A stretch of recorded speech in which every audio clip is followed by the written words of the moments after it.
Il y a un trésor qu'aucune richesse de ce monde ne peut égaler. C'est un cœur qu'Allah aime. Le prophète sallallahu alayhi wa sallam a dit « Dans le corps, il y a un morceau de chair. S'il est pur, tout le corps l'est. Et s'il est corrompu, tout le corps l'est aussi. » Et ce morceau, c'est le cœur. Tout commence par lui. Mais la vraie question, c'est comment savoir si ton cœur fait partie de ceux qu'Allah aime? Comment reconnaître les signes d'un cœur sincère, pur et proche de son Seigneur? Il y a des signes clairs, magnifiques. Et si tu les retrouves en toi, sache qu'Allah t'a choisi, qu'il veut te guider. Et si tu sens que ton cœur s'en éloigne, ne perds jamais espoir, car la porte du retour vers lui reste toujours ouverte. Premier signe, tu te sens étranger dans ce monde. Le prophète sallallahu alayhi wa sallam a dit « Cette vie est une prison pour le croyant et un paradis pour le mécréant. Quand tu regardes ce monde et que tu sens que tu n'y trouves pas ta place, que les plaisirs de la dunya ne t'attirent plus, que tu refuses de vendre ta foi pour plaire aux gens, alors félicite-toi. C'est un signe qu'Allah aime ton cœur. Un cœur aimé par Allah ne cherche pas la satisfaction ici-bas. Il sait que ce monde n'est qu'une halte et que sa véritable maison, c'est auprès d'Allah, dans le paradis éternel. Deuxième signe, tu détestes ce qu'Allah déteste. Quand ton cœur se ferme à tout ce qu'Allah réprouve, l'arrogance, la jalousie, la vantardise, le shirk, le péché, c'est une preuve d'amour divin. Un tel cœur ne prend aucun plaisir à désobéir. Il souffre de voir le mal se répandre et il trouve la beauté dans la pudeur, la sincérité et la piété. Un cœur aimé par Allah n'est pas fasciné par les apparences. Il sait que la vraie beauté, c'est celle de l'âme, celle qui plaît à Allah.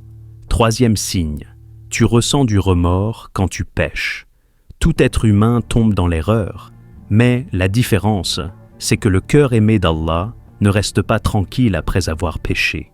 Il ressent une lourdeur, une tristesse, et ce sentiment le pousse à dire « Astaghfirullah ». Le prophète sallallahu alayhi wa sallam a dit « Tous les fils d'Adam commettent des fautes, mais les meilleurs sont ceux qui se repentent. Alors si, après ton erreur, tu pleures, tu te prosternes, et tu sens ce besoin de revenir à Allah, c'est la preuve que ton cœur est encore vivant.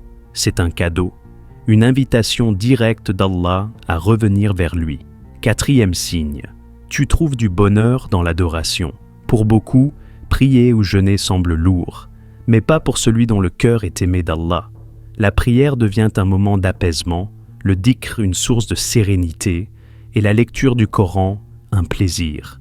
Quand tu te sens bien en te tenant debout devant Allah, quand tu sens ton cœur s'adoucir pendant ta prière, alors félicite-toi. Ton cœur goûte à la douceur de la foi, car quand Allah aime ton cœur, il rend l'adoration agréable. Cinquième signe, tu cherches la sincérité avant la quantité.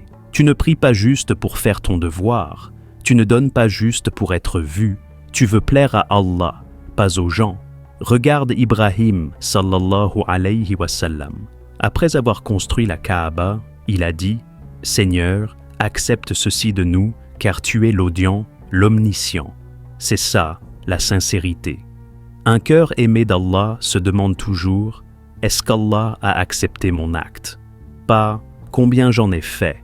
mais « Pour qui je l'ai fait ?» Sixième signe, tu protèges ton temps. Le cœur qu'Allah aime sait que chaque minute compte. Il ne gaspille pas ses journées à scroller ou à parler pour rien. Il cherche à apprendre, à se rappeler, à aider, à se rapprocher d'Allah. Même quand il marche, conduit ou se repose, il garde son cœur vivant par le rappel d'Allah. Car le vrai bonheur, il le trouve là, dans le souvenir du tout miséricordieux. Et au final, si tu retrouves ces signes dans ton cœur, dis Alhamdulillah.